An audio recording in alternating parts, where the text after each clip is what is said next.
Yes, thank you. Uh, so my name is Mayank Gandhi. I will quickly tell you a little bit about myself. Uh, I was an urban planner, and I used to give consultancy to 23 countries in the world, including France, Spain, US, UK, Hong Kong, Dubai, all of them on urban planning and making inner cities in a certain way. Uh, Then, as I was traveling abroad and I looked at the difference in prosperity between the developed countries and India, I kept on thinking, what do I do to change the way India functions or the way India works? And which is why in 2003, I started working with Anna Hazare because I realized that if you want to change a country, you will have to work on the governance model. And I started working with Anna Hazare in 2003, and we drafted the Right to Information Bill and many other laws which had a big impact on the nation. But because I was an urban man, more of my interest was in urban laws. If you don't mind, can I shift to Hindi? वो जरा ज़्यादा बेहतर हो जाएगा. तो तो मैंने तो मैंने अर्बन लॉज के ऊपर काम करना फिर शुरू किया.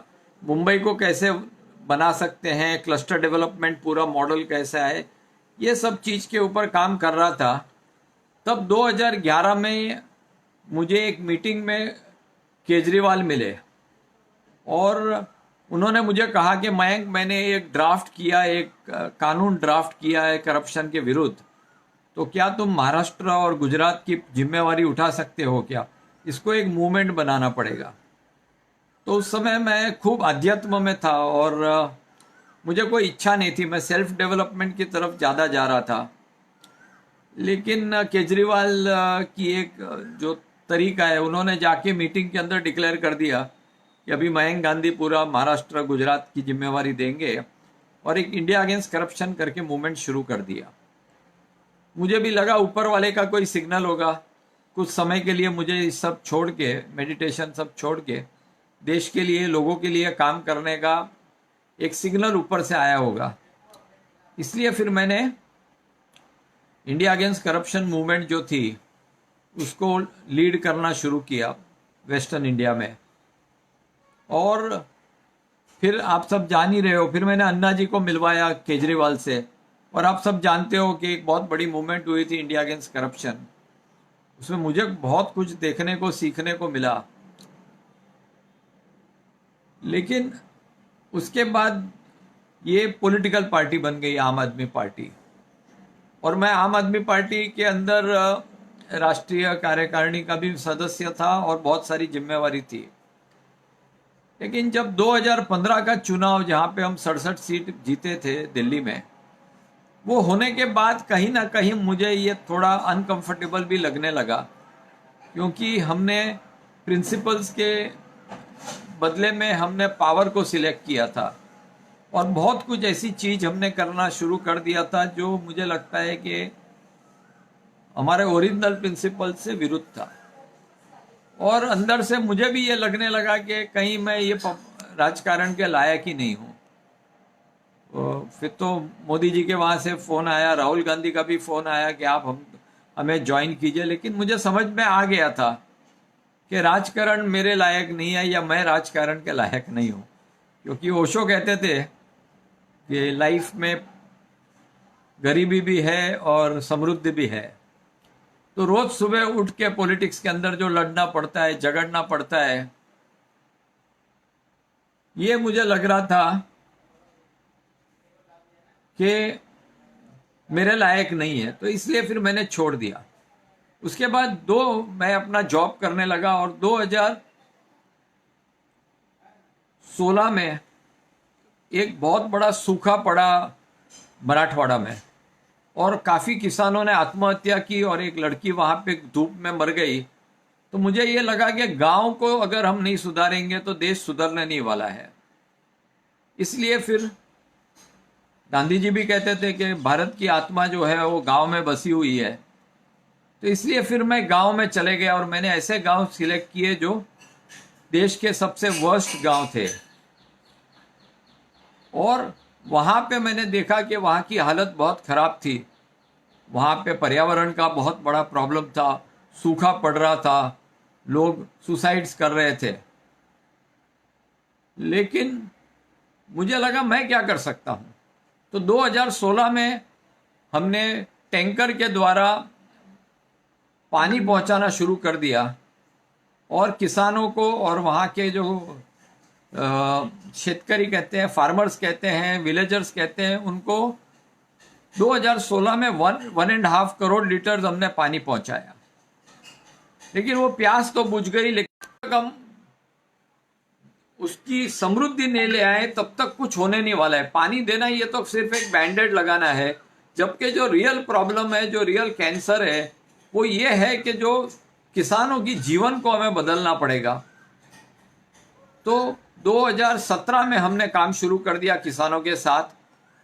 नदी के ऊपर काम शुरू किया, पानी के ऊपर काम शुरू किया, शिक्षण के ऊपर किया, स्वास्थ्य के ऊपर किया।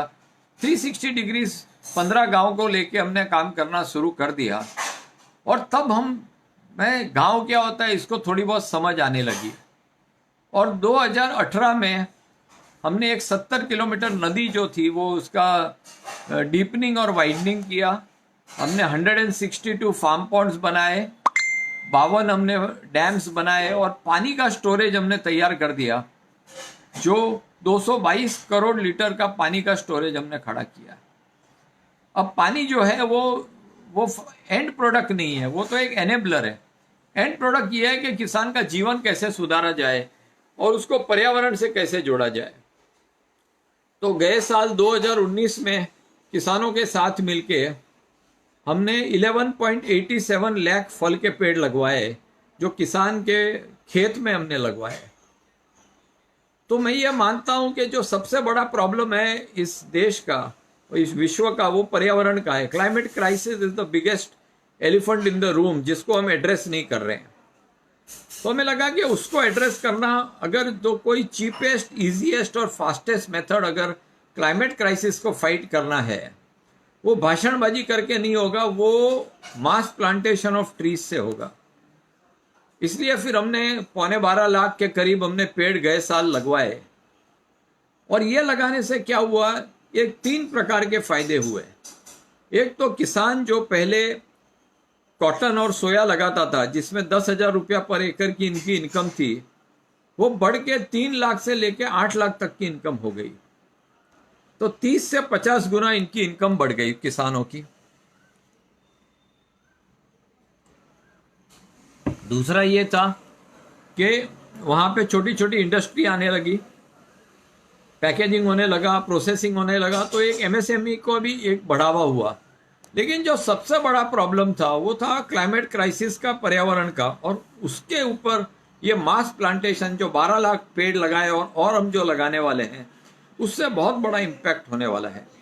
आप अगर सोचेंगे कि इतने पेड़ लगने से fruit trees, fully grown fruit trees लगेंगे, उसके चलते ऑक्सीजन कंटेंट बढ़ेगा, उसके चलते ग्रीनरी बढ़ेगी, उसके चलते बारिश आएगी, टॉप सॉइल जो है इसको पकड़ लेंगे, पानी जो है वो रूट्स के माध्यम से नीचे एक्वीफर तक चले जाता है, उसके पत्ते गिरने से बायोमास बढ़ता है, और सबसे इंपॉर्टेंट, ये फ्रूट ट्रीज होने के कारण micro organism, insect, birds, animals, humans, ये सबको फीड करता है। तो मैंने तो एक ही फॉर्मूला बना दी है, जैसे कबीर जी कहते थे, एक साधे सब सदे। एक काम करें जिससे पूरा पर्सनली, इंडिविजुअली किसानों की जीवन, देश और विश्व का जो पर्यावरण का इश्यू है, इसको हम टैकल करने के लिए मास प्लांटेशन ऑफ ट्री करना बहुत आवश्यक है। तो जब ये सक्सेस लोगों ने देखा कि इतनी इनकम बढ़ रही है, इतना फायदा हो रहा है, तो लोगों ने हमारे पास आए, बोले हमारे यहाँ भी हमको लगाना है। तो आप देखिए, मैंने क्या सोचा था कि वो जगह को हम सिलेक्ट करेंगे जहाँ पे सबसे ज़्यादा किसानों की सुसाइड्स हो रही है, सबसे ज़्यादा दिक्कत है। इसलिए हमने बहुत चूज करके ये कहा कि मराठवाड़ा में हाईएस्ट सुसाइड्स होते हैं, तो वहाँ पे करें, और वहाँ पे जो वर्स्ट डिस्ट्रिक्ट है बीड, उसमें करें, और बीड के अंदर जो तालुका था परली करके, ये परली तालुका ऐसा है जो इंडिया का इरिगेटेड एरिया 40% है, तो परली का 1.72% उसका इरिगेटेड एरिया है।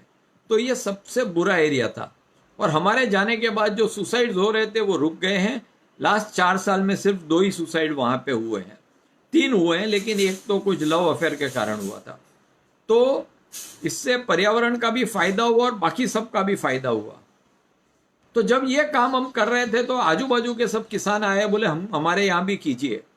तो इस साल का हमने टारगेट किया है कि मराठवाड़ा, जहाँ हाईएस्ट किसान का आत्महत्या होता है, वो पूरा मराठवाड़ा 3856 गांव हमने टेक ओवर किए और वहाँ पे हमने पेड़ लगाना शुरू कर दिया। इस साल का हमारा टारगेट था 30 लाख पेड़ लगाना, लेकिन ये कोरोना के चलते थोड़ा सा उसमें कमी आएगी।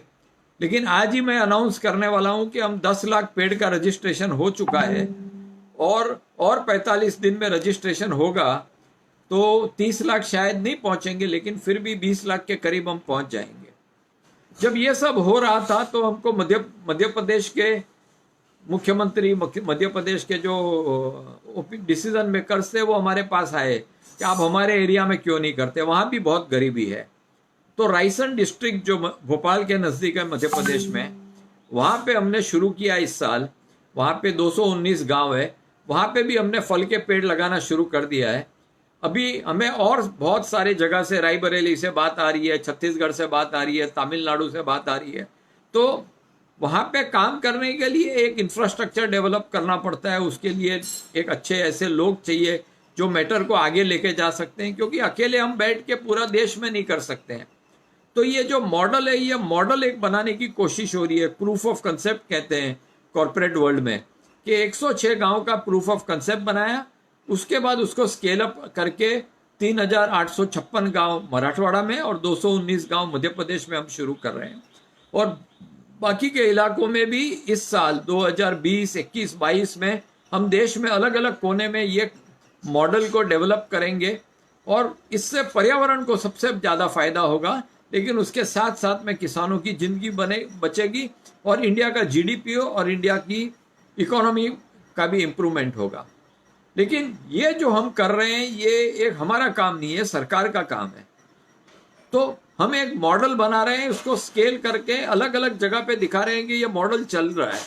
और फाइनली कोशिश तो यही है कि सरकार इसको कैसे अडॉप्ट किए, कि जो प्रधानमंत्री कहते हैं कि इनकम डबल करनी है, मैं ये कह रहा हूं कि 20 गुना इनकम तो हम करके दिखाएं। तो ये मॉडल जो हमने, इस मॉडल को पिकअप करके हम पूरे देश के अंदर करना चाहते हैं, और ये हम दावे से कहते हैं कि अगर ये कर लें तो पूरे देश में बहुत बड़ा इम्पैक्ट होगा।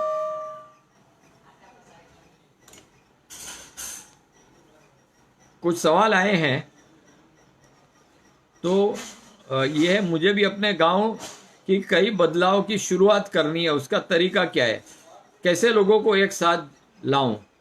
देखिए, आपको सबसे पहले तो कॉन्फिडेंस गेन करना पड़ेगा। हमने भी 2 साल जब एक ही जगह पे काम किया मराठवाड़ा में, तो शुरुआत में लोगों को ये लग रहा था कि ये कौन आदमी है, 530 किलोमीटर से दूर से क्यों आया है, और क्या वोट चाहिए उनको, क्या नोट चाहिए, ये सोच था। लेकिन अगर ये आपका ही गांव है तो आपको लोगों को साथ में लेके हम आपको सारे डॉक्यूमेंट्स दे सकते हैं, हम बता सकते हैं कैसे इनकम बढ़ सकती है। हमारे यहाँ जैसे हमने पेड़ लगाए तो इसमें 3 चीज की, ये तीनों चीज को आपको ध्यान में रखना है। एक तो हमने उनका जो क्रॉपिंग पैटर्न था वो चेंज कर दिया और हम उनको फल की तरफ ले गए। दूसरा ये था कि हमने वहाँ की agro industries, agro universities, agronomist को हायर किया, और हर 15 दिन में हम उनको ट्रेनिंग देते हैं। और कोई भी अगर पेड़ लगाता है तो उसको मिनिमम 4 ट्रेनिंग करनी पड़ती है। तो जो ट्रेडिशनल पारंपरिक खेती है उनसे उनको मॉडर्न प्रोग्रेसिव खेती की तरफ उनको जाना पड़ेगा, और उसके लिए हम उनको ट्रेन करते हैं। और तीसरा जो सबसे इम्पोर्टेंट बात यह है कि हम इतने स्केल में करते हैं, लाखों पेड़ लगवाते हैं, जिससे एक एरिया इतने पेड़ और इतने फल निकलेंगे कि हमें मार्केट में जाके किसानों को बेचने की ज़रूरत नहीं पड़ेगी, लेकिन मार्केट यहाँ पे आएगा। जैसे मैं आपको एक एग्जांपल दे रहा हूँ कि गए साल जनवरी फरवरी में हमने पपाया के 1,36,000 पेड़ लगाए थे। तो ये अक्टूबर नवंबर में ये फल आ गए थे। तो इतने ज़्यादा फल आए थे कि दिल्ली से, गुड़गांव से, नोएडा से, मैसूर से, कलकत्ता से होलसेल के व्यापारी आके बहुत अच्छे रेट में वहां से ले गए, खेत से लेके गए और बहुत अच्छा रेट दिया।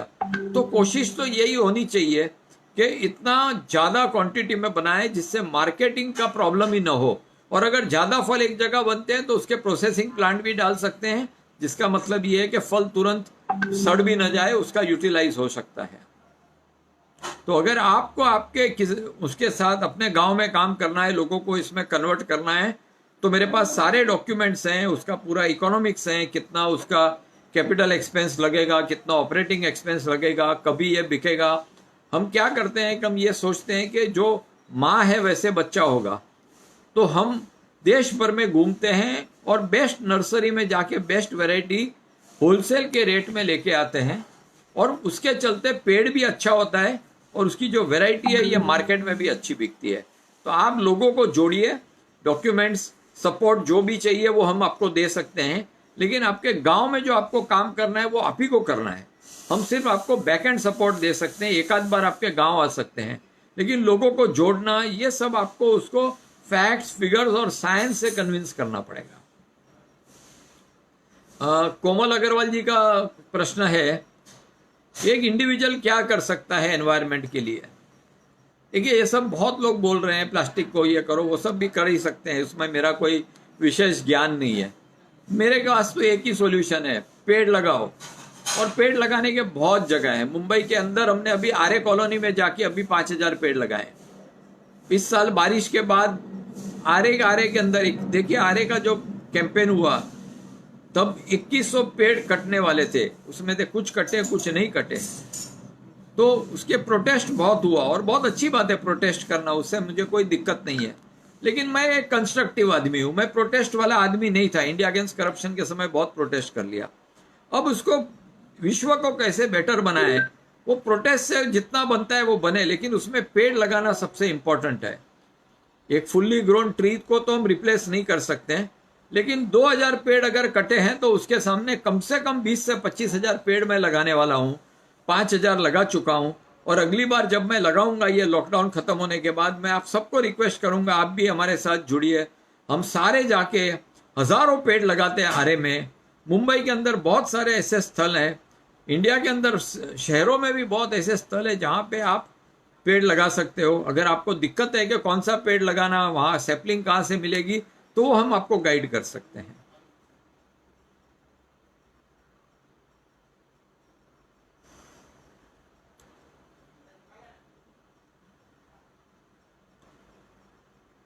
तो अगर हितेश का प्रश्न है कि महाराष्ट्र के बाहर भी आप और कहीं काम करते हैं क्या, तो वो मैंने आपको जवाब दे दिया था कि अभी मध्य प्रदेश में कर रहे हैं, लेकिन अगले साल और 4-5 जगह में करेंगे। लेकिन इवेंचुअली इसको इंस्टीट्यूशनलाइज करना पड़ेगा, ये सरकार को हाथ में लेना पड़ेगा।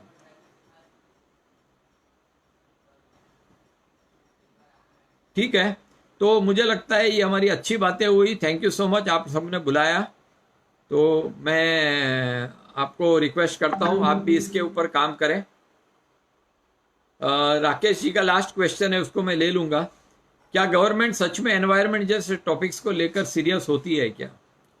शाब्दिक तरीके से होती है, अंदर से मन से भी होती है कि सब चाहते हैं कि पेड़ लगाना, लेकिन गवर्नमेंट की पॉलिसीज और इम्प्लीमेंटेशन ऐसे होते हैं कि जिससे ये रिजल्ट कुछ भी नहीं आते।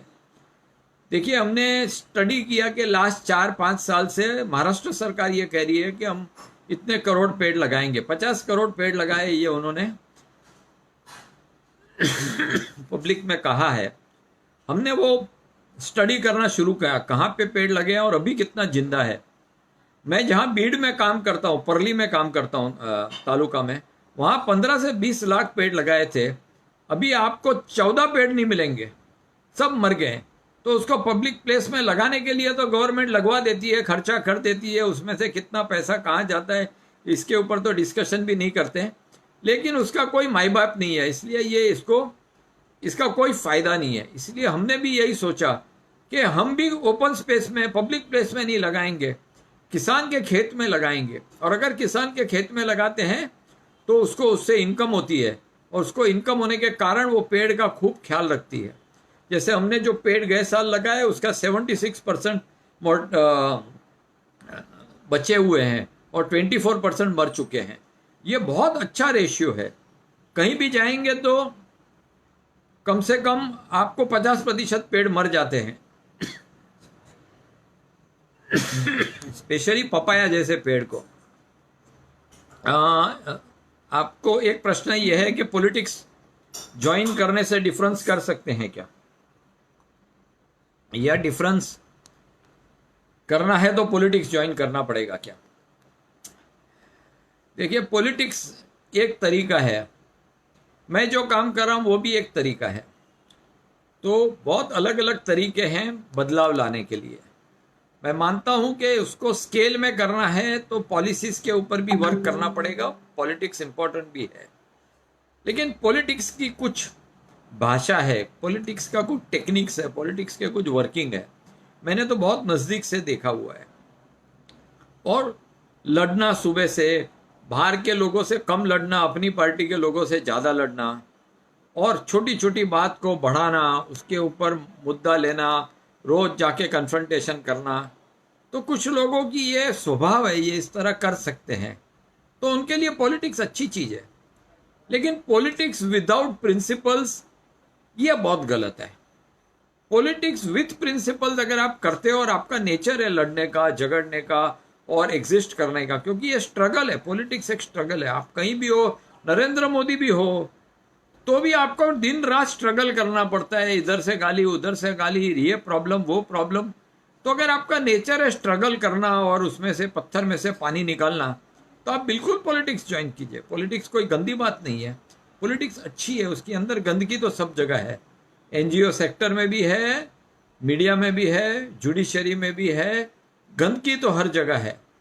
आपको वहाँ पे एक प्रिंसिपल्स को पकड़ के चलना है, पावर के पीछे नहीं दौड़ना है। मुझे लगता है कि अगर इसके ऊपर आप सोचेंगे, वर्क करेंगे, तो आप डिफरेंस कर सकते हो। तो मैं पॉलिटिक्स को मना नहीं कर सकता।